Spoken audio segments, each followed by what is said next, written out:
सुबह से ही घर में सब बड़े लोग एकत्रित थे और बैठकर मेरी प्राथमिकताएं तय कर रहे थे, क्योंकि उनके अनुसार मैं कोई भी काम समय पर नहीं करती। मैं उन लोगों के अनुसार कभी भी समय पर कार्य नहीं करती। इस कारण से शिकायतों का पोटला भी खोला जा रहा था।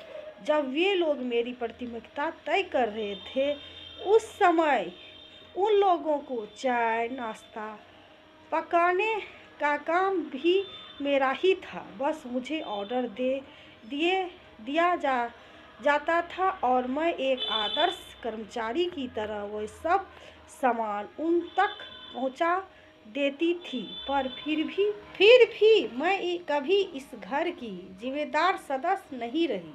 चलिए मैं आपको अपना परिचय कराती हूँ। मेरा नाम सान्वी महाजन है। मेरे परिवार में मेरे सास ससुर प्रदीप महाजन और सुभद्रा महाजन, मेरे पति आलोक महाजन, मेरा देवर अजिताभ महाजन, छोटी ननद दिव्या और मेरे दो बच्चे सावी और सुयश। एक ननद और है जो मेरे पति से बड़ी है और वह भी अपने पति के साथ आज मेरी प्राथमिकताएं तय करने के लिए घर में मौजूद है। मेरी शादी आज से 7 साल पहले हुई थी। जब मेरी शादी हुई थी उस समय मैं सरकारी स्कूल में अध्यापिका थी, जो आज भी हूँ। उस समय यह इनके लिए गर्व की बात होती थी, पर आज यह उनके लिए मुसीबत बन चुकी है, क्योंकि अपना स्टैंड दिखाने के लिए बहू वर्किंग है। बताने में बड़ा मज़ा आता है, पर उसके साथ साथ जो जिम्मेदारियां होती है वह निभाने में रोना आता है। मेरी सैलरी लेना कभी किसी को बुरा नहीं लगा, पर मेरी मदद करना और उसी का नतीजा था कि जो आज सब लोग एकत्रित हुए थे। पहले तो बड़े लोगों का कहना था कि इसके माता पिता को भी बुला लिया जाए, जो तो कम से कम फैसला पारदर्शी रहेगा।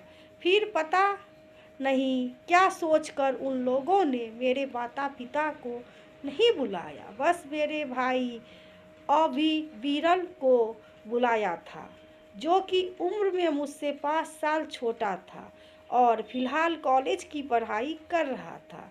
स्कूल जाने से पहले जैसे हम हमारा होमवर्क करते हैं, उसी तरह मेरे भाई के आने से पहले कि सबको क्या बोलना है, उसी प्रकार किया जा रहा था।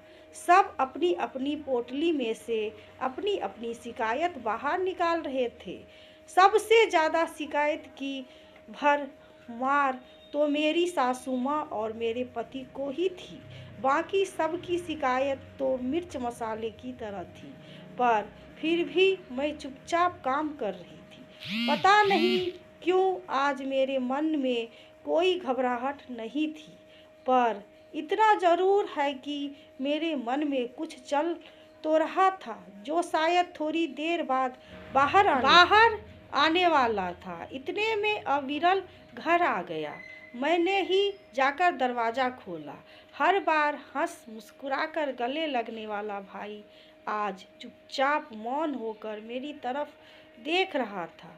उसने कुछ नहीं कहा, मैंने भी कुछ नहीं कहा और उसे लेकर मैं उस कमरे में चली गई जहां सब लोग एकत्रित थे। कमरे में पहुंचते ही उसने सभी को नमस्ते कहा, पर किसी ने भी उसके नमस्ते का कोई उत्तर नहीं दिया। बस आलोक जी उसे बैठने का इशारा कर दिया। उसे वहां छोड़कर मैं पानी लेने चली गई। जब रसोई से पानी लेकर आई तो देखा कि सभी लोग अविरल को घेर कर बैठे हुए थे। मुझे देखते ही मेरी सासू माँ ने अपनी शिकायत शुरू की। माफ़ करना अविरल बेटा, लेकिन तुम्हारी बहन एक जिम्मेदार बहू नहीं है। कल सुबह ही यह मुझे दवा देना भूल गई और कई बार इसे याद दिलाना पड़ता है। ससुर जी की दवा का वक्त हो गया है।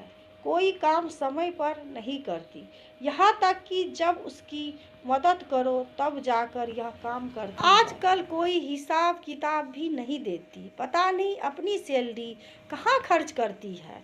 हाँ, भाभी तो बिल्कुल कामचोर है। बेचारी मेरी माँ को इस उम्र में भी काम करना पड़ता है। यह कोई उम्र है उनके काम करने की? कल मेरे कमरे की सफाई भी माँ ने ही की थी, छोटी ननद ने कहा। और तो और जब हम मायके आते हैं तो ये छुट्टी भी नहीं ले सकती, माँ ही हमें खाना निकाल कर परोसती हैं। यहाँ तक कि विदाई भी हमें हमारी मन माफिक नहीं देती। अब की बार तो बड़ी ननद ने कहा, भाभी तो इतना कुछ बोल जाती है माँ के सामने। अगर मेरी बीवी कल को ऐसा करेगी तो अच्छा सबक सिखाऊंगा उसे। इन्हें तो फिर भी सिर आंखों पर रखा जाता है। अब के बार देवर ने अपनी तरफ से तीर फेंका। देखो अविरल, मैं ज़्यादा तो कुछ नहीं कहूँगा, लेकिन घर में यदि सभी को उससे समस्या है तो जाहिर सी बात है तुम्हारी बहन में ही कमी है। जो पहले काम है वे बाद में करती हैं, जो बाद का काम है वह पहले। यहाँ तक कि आजकल अपनी सैलरी का हिसाब किताब तक नहीं देती। बताओ, यह भी कोई बात हुई? कम से कम पता तो होना चाहिए ना कि यह कहाँ क्या खर्च कर रही है। अब तुम ही बताओ क्या करना चाहिए। अविरल इस बात पर जवाब दे ही नहीं पाया और मेरी तरफ देखने लगा। बस उसने इतना ही कहा, दीदी आपकी प्राथमिकताएं क्या है?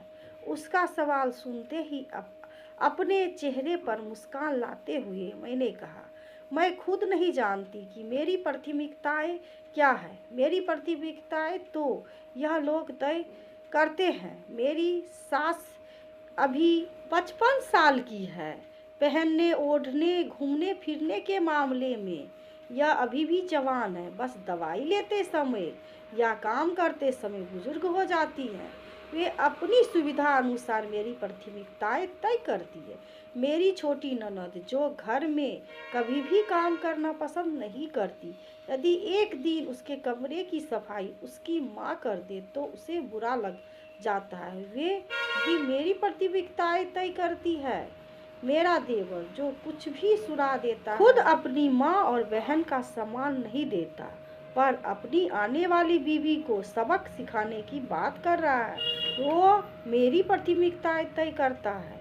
मेरी बड़ी ननद जो मायके आती है तो अपनी वर्किंग भाभी से यह उम्मीद करती है कि वे छुट्टी लेकर उसके साथ ही बैठी रहे, जबकि खुद अपनी माँ के कमरे में बैठकर पंचायत करती रहती है और भूलकर अपनी भाभी की मदद तक नहीं करती। साथ ही जो खुद अपनी ननद को कुछ देना पसंद नहीं करती, अपने घर बुलाना पसंद नहीं करती, वो मेरी प्राथमिकताएं तय करती है। मेरा पति मेरी ही सैलरी में से हिसाब किताब पूछता है, जबकि उसे अच्छे से पता है कि मेरी सैलरी का आधा हिस्सा इन लोगों के लोन भरने में जाता है और कुछ हिस्सा बच्चों की फीस में। वे भी मेरी प्राथमिकताएं तय करता है। सच कहूँ तो मेरी प्राथमिकताएं वे हैं जो मेरी अपनी अपनी है ही नहीं, उसे भी तय करने वाला कोई और है। और फिर कहते हैं कि यह कोई काम ढंग से नहीं करती। देखना भाई, सुबह से यह लोग बैठकर पंचायती कर रहे हैं और मैं अकेले काम में लगी हूँ। इन सब ने नाश्ता भी कर लिया, पर मुझे अभी तक चाय भी नसीब नहीं हुई है। फिर भी यह लोग मेरी प्राथमिकताएं ढूंढ रहे हैं। इस सब को सेवा चाहिए, सेवा करने वाली चाहिए, पर बोलने वाली बहू किसी को पसंद नहीं। अब समझ में आ चुका है कि बहू के खिलाफ जो हर किसी को हमेशा शिकायत रहती है। तो सच कहूँ भाई, अब मेरी प्राथमिकताएं मेरा अपना सम्मान है, स्वाभिमान है। अगर उसकी कद्र करोगे तो ही साथ दूंगी, वरना मैं अकेले भी खुश हूँ। सेवा करती हूँ तो सम्मान भी चाहिए। दो बातें न सुनूंगी। अपनी सैलरी का अधिकतर हिस्सा तुम पर खर्च करती हूँ तो कुछ अपने लिए भी रखूँगी। आखिर मेरा भी भविष्य सुरक्षित होना चाहिए। अब तुम जानो और ये लोग जाने, मैंने अपनी प्राथमिकता बता दी है और इसमें अब कोई बदलाव ना करूँगी। साथ ही साथ आज मैं आत्मविश्वास से लबालब भर चुकी थी, क्योंकि अब मैं अपनी प्राथमिकता जानती हूँ। आशा करती हूँ कि ये कहानी आपको पसंद आई होगी। पसंद आए तो लाइक करिएगा, सब्सक्राइब करिएगा, शेयर करिएगा दोस्तों। अपनी राय कमेंट बॉक्स में ज़रूर बताना आपको कहानी कैसे लगी। कहानी अच्छी लगे तो लाइक कर देना, सब्सक्राइब कर देना। नए हो चैनल तो सब्सक्राइब कर लेना दोस्तों। वीडियो देखने के लिए आप सभी दोस्तों का धन्यवाद। Thank you.